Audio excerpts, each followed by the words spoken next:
Sylvia Seltoun ate her breakfast in the morning room at Yesney with a pleasant sense of ultimate victory, such as a fervent Ironside might have permitted himself on the morrow of Worcester fight.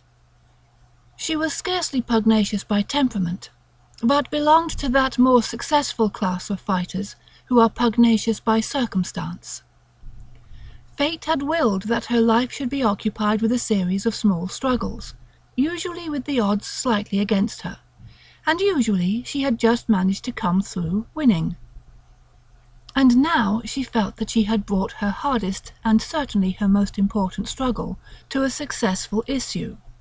To have married Mortimer Seltoun, Dead Mortimer, as his more intimate enemies called him, in the teeth of the cold hostility of his family, and in spite of his unaffected indifference to women, was indeed an achievement that had needed some determination and adroitness to carry through.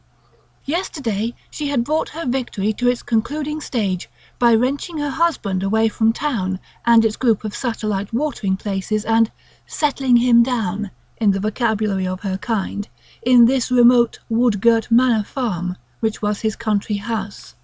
"You will never get Mortimer to go," his mother had said carpingly. "But if he once goes, he'll stay. Yesney throws almost as much a spell over him as town does. One can understand what holds him to town, but Yesney—" and the dowager had shrugged her shoulders. There was a sombre, almost savage wildness about Yesney that was certainly not likely to appeal to town-bred tastes, and Sylvia, notwithstanding her name, was accustomed to nothing much more sylvan than leafy Kensington. She looked on the country as something excellent and wholesome in its way, which was apt to become troublesome if you encouraged it overmuch. Distrust of town life had been a new thing with her, born of her marriage with Mortimer, and she had watched with satisfaction the gradual fading of what she called the Jermyn Street look in his eyes, as the woods and heather of Yesney had closed in on them yesternight.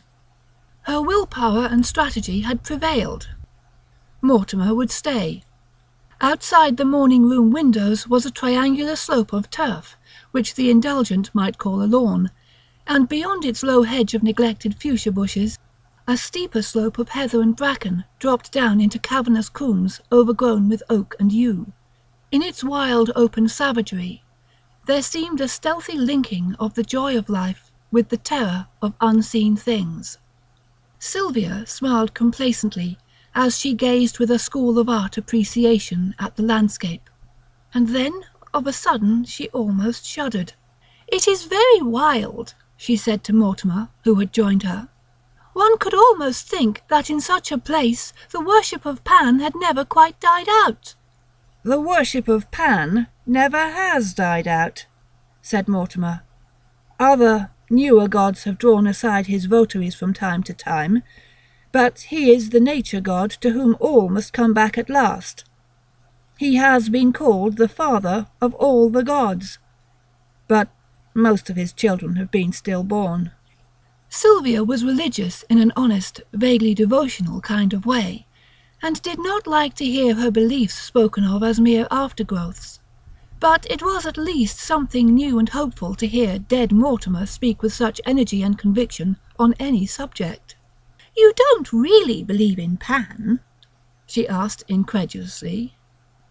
"I've been a fool in most things," said Mortimer quietly. "But I'm not such a fool as not to believe in Pan when I'm down here. And if you're wise, you won't disbelieve in him too boastfully while you're in his country." It was not till a week later, when Sylvia had exhausted the attractions of the woodland walks round Yesney, that she ventured on a tour of inspection of the farm buildings. A farmyard suggested in her mind a scene of cheerful bustle, with churns and flails and smiling dairymaids, and teams of horses drinking knee-deep in duck-crowded ponds. As she wandered among the gaunt grey buildings of Yesney Manor Farm, her first impression was one of crushing stillness and desolation, as though she had happened on some lone deserted homestead long given over to owls and cobwebs.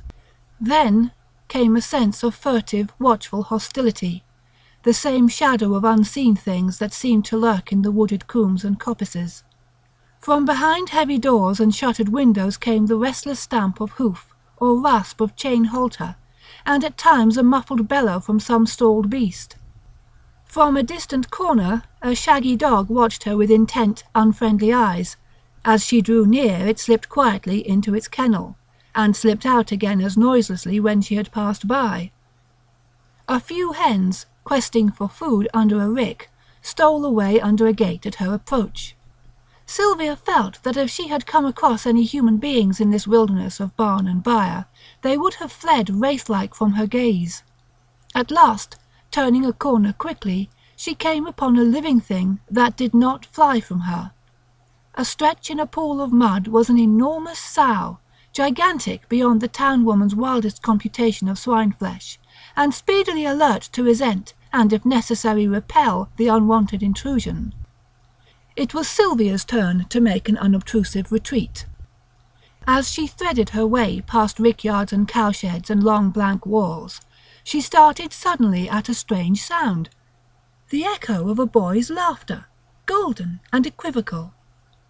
Jan, the only boy employed on the farm, a tow-headed, wizen-faced yokel, was visibly at work on a potato clearing halfway up the nearest hillside, and Mortimer, when questioned, knew of no other probable or possible begetter of the hidden mockery that had ambushed Sylvia's retreat.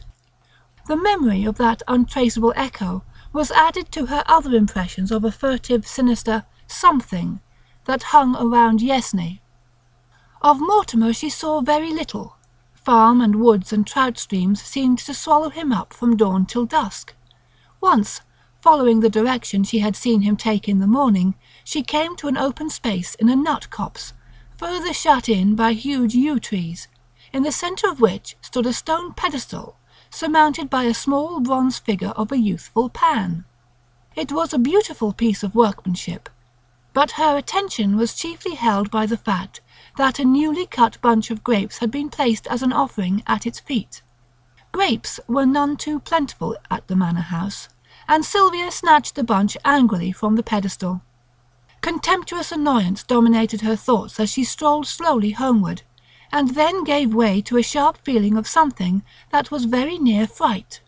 Across a thick tangle of undergrowth a boy's face was scowling at her, brown and beautiful, with unutterably evil eyes. It was a lonely pathway. All pathways round Yesney were lonely for the matter of that, and she sped forward, without waiting to give a closer scrutiny to the sudden apparition. It was not till she had reached the house that she discovered that she had dropped the bunch of grapes in her flight. "I saw a youth in the woods today," she told Mortimer that evening. "Brown-faced and rather handsome, but a scoundrel to look at. A gypsy lad, I suppose." "A reasonable theory," said Mortimer. "Only there aren't any gypsies in these parts at present." "Then who was he?" asked Sylvia. And as Mortimer appeared to have no theory of his own, she passed on to recount her finding of the votive offering. "I suppose it was your doing," she observed. "It's a harmless piece of lunacy, but people would think you dreadfully silly if they knew of it." "Did you meddle with it in any way?" asked Mortimer. I threw the grapes away.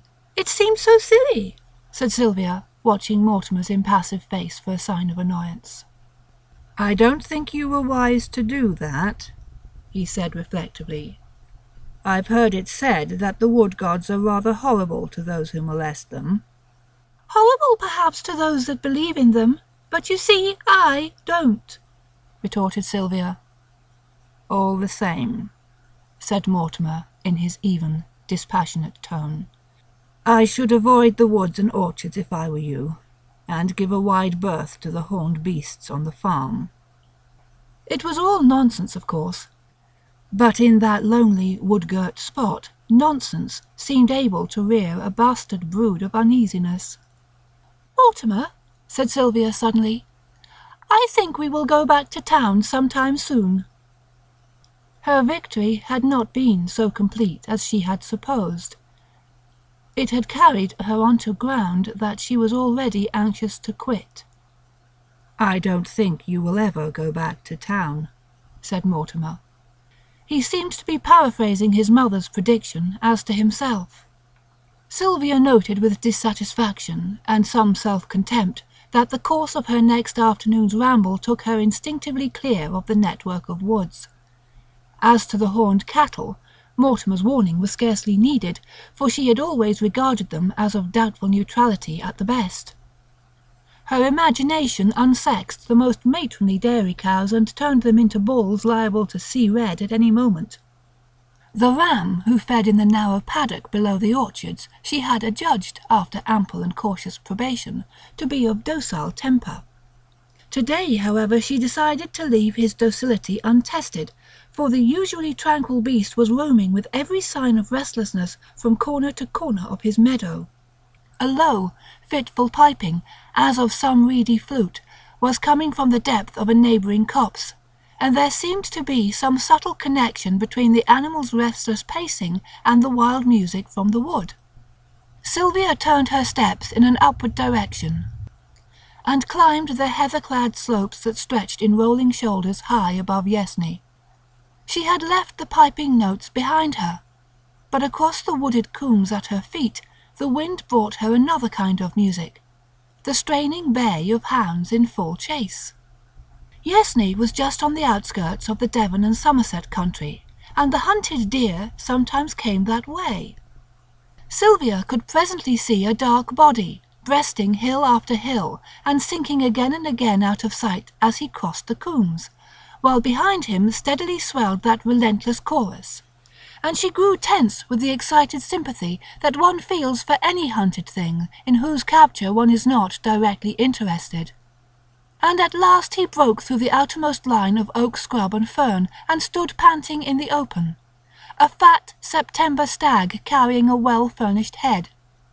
His obvious course was to drop down to the brown pools of Undercombe, and thence make his way towards the red deer's favoured sanctuary, the sea.